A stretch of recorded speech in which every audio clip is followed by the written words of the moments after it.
Salut à tous, c'est Minou, j'espère que vous allez tous très bien. Donc aujourd'hui une nouvelle vidéo, on va faire l'avant-match de Maroc-Espagne. Donc voilà, ce sera les huitièmes de finale. Donc avant que la vidéo commence, n'hésitez pas à vous abonner, liker et partager. Sur ce, je vous dis bonne vidéo à tous. Donc on va tout d'abord parler du parcours exceptionnel du Maroc en match de poule. Donc ils sont à 2 victoires, dont celle contre la Belgique et celle du Canada, et un match nul contre la Croatie. Donc voilà, ils sont invaincus dans ces matchs de poule et dans cette Coupe du Monde tout simplement. Ils sont pas en huitième depuis 1986, donc j'espère qu'ils gagneront ce match et qu'ils auront le plus loin possible dans cette Coupe du Monde, parce que je pense qu'ils méritent vraiment cette équipe du Maroc. Mais bien sûr, il y a un enjeu, c'est que personne n'a le droit à l'erreur. Aucune équipe n'a le droit à l'erreur, sinon c'est la défaite assurée et l'élimination. Donc voilà, on va ensuite parler du parcours de l'Espagne qui ont fini deuxième de leur poule avec une victoire, un match nul et une défaite. C'était plutôt moyen de leur côté avec des belles performances, tout comme ils ont fait de très mauvaises performances, notamment contre le Japon. Ils ont des joueurs très en forme, ils seront à fond eux aussi sûrement, parce que la dernière Coupe du Monde ils ont vraiment déçu, où ils sont sortis en huitième de finale contre la Russie. Donc voilà, je pense aussi que eux, leur objectif c'est bien sûr comme tout le monde de gagner cette Coupe du Monde. Donc voilà, ils seront aussi déterminés. Donc le Maroc il peut le faire, hein, même si ça va être très très chaud. Donc l'Espagne part bien sûr favori. Ils ont une poignée de très jeunes joueurs qui restent quasiment tous très bons, notamment avec la paire Gavi-Pedri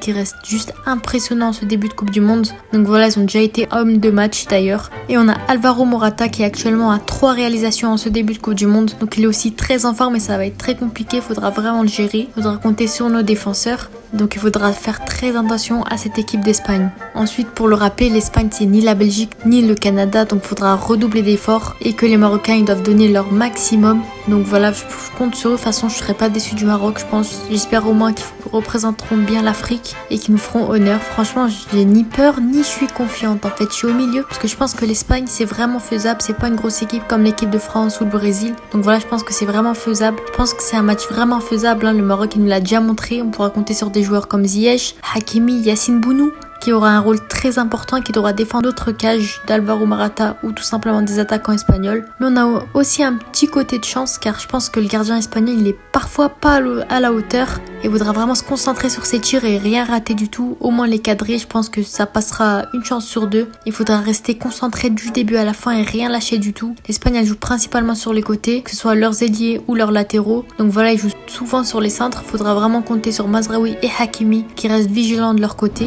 Donc on va maintenant passer à la composition du Maroc. Donc je pense vraiment qu'il faudra mettre bien entendu Yassine Bounou qui a assuré les cages pendant 2 matchs et qui s'est pris qu'un seul but dans cette Coupe du Monde. Donc je pense que ça peut vraiment être un très bon gardien. Aussi on avait Mounir qui est resté très bon contre la Belgique. Au poste de latéraux on a Mazraoui, Hakimi. Là ça bouge pas, les 2 premiers titulaires de tous les matchs. Donc voilà, c'est vraiment des joueurs largement à la hauteur de l'Espagne, donc je pense qu'on pourra compter sur eux. Défenseurs centraux aussi, ça bouge pas. Aguerd et Saïs qui restent très très bons. Et je pense que ça pourra vraiment être une défense très solide qui empêcheront les Espagnols de marquer des buts.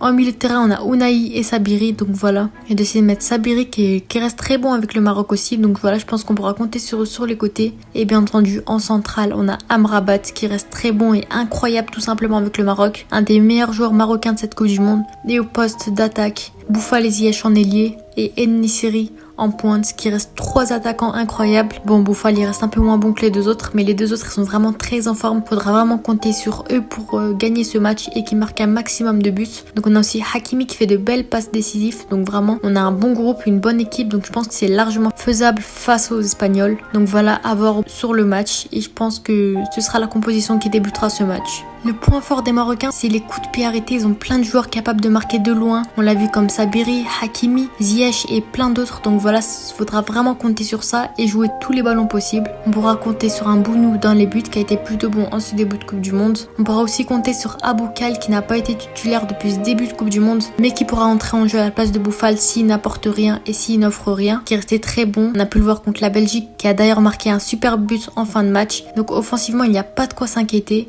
Et défensivement, du côté des latéraux, on pourra compter sur Achiatala qui, contre la Belgique, est rentré à la place de Hakimi qui a très très bien géré son côté. Donc voilà, cette équipe du Maroc, elle a vraiment de très bons joueurs et c'est largement faisable. Donc maintenant, on va passer à mon pronostic de ce match. Je pense vraiment que le Maroc il peut gagner 2-1 contre l'Espagne. Donc voilà, je pense que ça va être le même scénario que Japon-Espagne. Genre peut-être l'Espagne il va ouvrir le score et le Maroc il va rien lâcher jusqu'à la fin du match. Ils vont réussir à marquer avec des superbes exploits de Walid Regragui. Bien sûr, rien n'est joué encore, hein. Tout est possible comme on l'a vu dans cette Coupe du Monde. Donc voilà, c'est la fin de cette vidéo, j'espère qu'elle vous aura plu. N'hésitez pas à donner vos pronostics du Maroc en commentaire. C'était Minou.